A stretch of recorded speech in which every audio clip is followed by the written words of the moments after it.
Now, you're going to remember this one. That was awesome. The 5-town tough guy. You remember that? Hysterical. Because what happens is, for the people at home that never got in trouble, if you get in trouble with the law, or you get into a fight and you get sued, or it has to go to the court, it usually takes it's like a year later before the shit gets going or more, Yeah. Because what happened was, I was 25 years old and I was living with Rodrigo Gracie.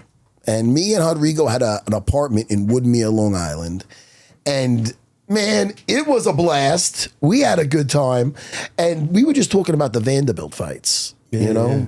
So this was going to be, that's where we would go to get our experience before going on to bigger things. Without a doubt, yeah. So yeah, the great Lou Neglia and yourself were the promoters.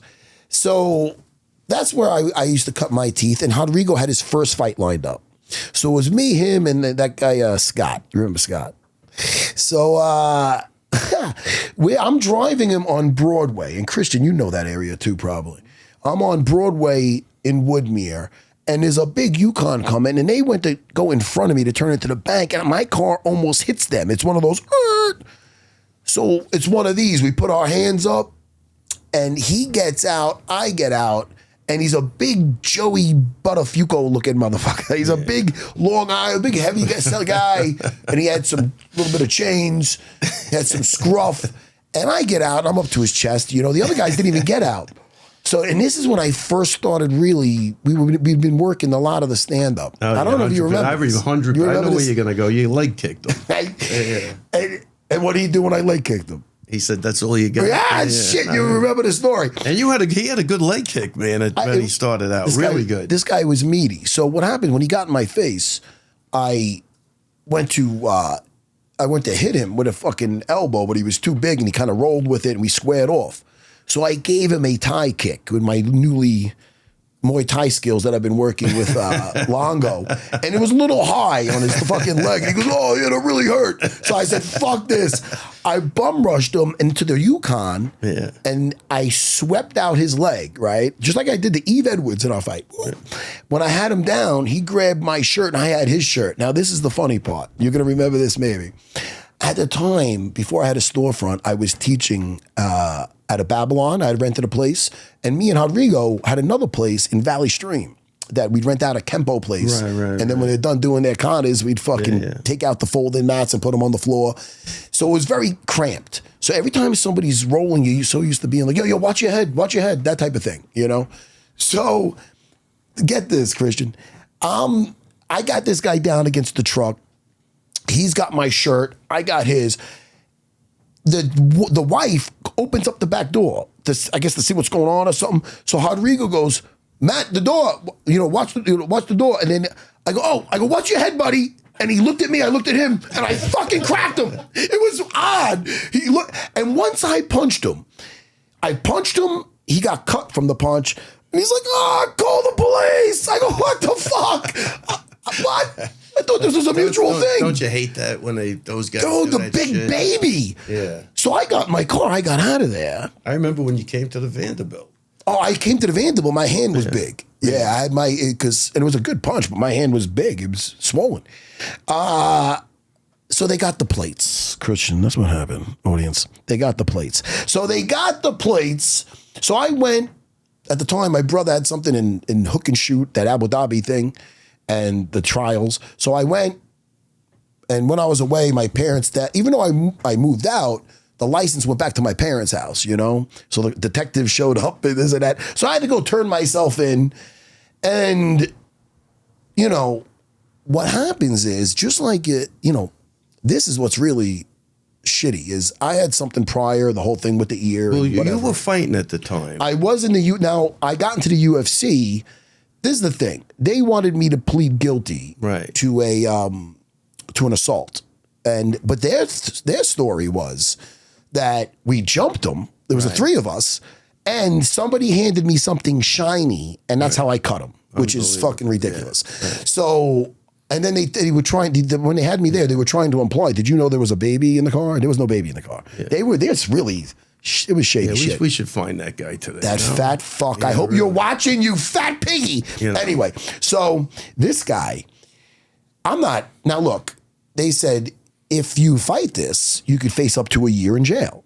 That's, but if you plead guilty to this, there's no jail time. But now, and I know firsthand that if I plead guilty, next thing you know is the civil suit.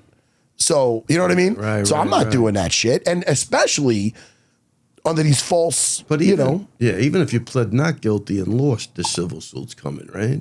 Oh, no, there was no civil suit after that. No. So anyway. Well, you didn't get convicted, though. Yeah, well, even if I lost, I guess you're right, though. Yeah, they could try to if they want, but they lost the.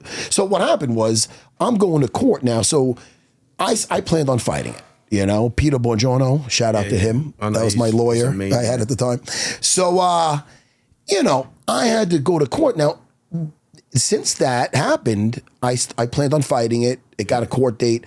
I got into the UFC. Yeah. So I was supposed to fight Dean Thomas, and then I had to cancel because I'm like, I might be in jail.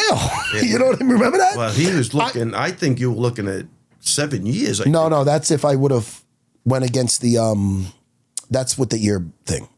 If I would have, went to trial for that. You were looking at, you were looking at 7 months. You were looking at a period. I was looking at up to a year. Yeah. 7 months to a year. So you got to remember, now the UFC is like, dude, if they find out you're like an MMA fighter, you're fucking screwed. And it's back when it's trying to get legal. Yeah, right. And so shit. Nobody was really watching. It wasn't on TV. And then I remember I think I was telling him, take the fucking plea and just get the fuck out of there, man. I don't want to see you go away for I don't know how these things work for a year. Yeah, for a year. And I remember I went to, and Peter Bongiorno, I'll tell you, because they had a witness, and the witness said that I struck first, and the witnesses also said that it was a one-on-one fight. Right. Now, I used to do Wing Chun Kung Fu. So Peter Bongiorno used to do that with my father. Yeah. So he went on stand and he goes, oh no, strike first. What he did was he did a bong sao. So we're doing some sticky hands on. Oh, it was great. He was a charmer too. He was like the type that he's like almost flirting with the judge. He was phenomenal, that guy. And I'll tell you, I ran into him. He told me the best defense witness he ever had was you. He goes, that guy was the best I've ever had. And he's a great lawyer. Yeah. I'm not bad on stand. Not that it's something I want to break. I don't want to be there again. I'm done with that shit. But so, I said I'm fighting that thing. So now I'm in the UFC. I had to, and when I'm going to court, we did great on stand. Now they break for lunch and then they're gonna deliberate or whatever it is, right? Deliberate, that's the right word? Yeah. So when I come back, I'm gonna know if I'm going home or if I'm going right to jail. That's a crazy feeling. That's a crazy, and during that lunch, I visited you and Sherry. Yeah. Do you remember that, Dr. Sherry? Do you remember this? Well, she looked at the papers for you. She did something for you in that case. But it was nerve-wracking. She looked at his medical records, I think. I'd visit you guys. I had the suit on. You guys are at the gym. You visited that gym a lot when you were in court. That wasn't the first time you visited coming from court. Oh, my goodness. We made it through Longo. But we were closer at that point, though. The first time. Yeah, the first time.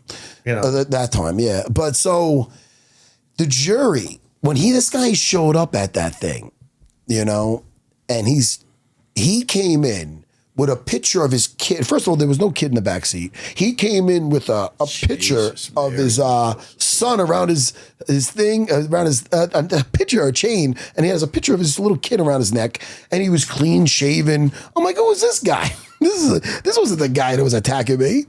But that fat piggy, I wonder if he ever watches the UFC and puts it together, or if you ever seen any fights, because he thought he was a tough guy. It's crazy. He was the 5-town tough guy. So the jury took no time at all, and they knew, that piggy DA, big fat porker, and he'd be like, and he knew I did jujitsu. And this guy, Mr. Pan American, they knew I won the Pan American Games at Purple Belt. Mr. Pan American Game, Mr. Captain America couldn't look bad in front of his. I think he said Captain America, Chris. He couldn't look bad in front of his friends, and they tried to paint me out to be such a fucking crazy man. But the jury took. By the time I was back from lunch, man, not guilty. Yeah, that's good. Ain't that great? I was definitely worried. That was a close call. That was a close call. Because he had his wife there. Derailed his whole career for a while. Who the hell knows? He had his wife there, his heavyset wife, and I had my two buddies with me. So it didn't look good. Yeah, Witnesses said I threw first. And thank God they didn't interview those two idiots, did they? Oh, no. You would have been dead. You would have been fucking. Yeah. They can't get fucking freaking frack on there. That'd be a fucking problem.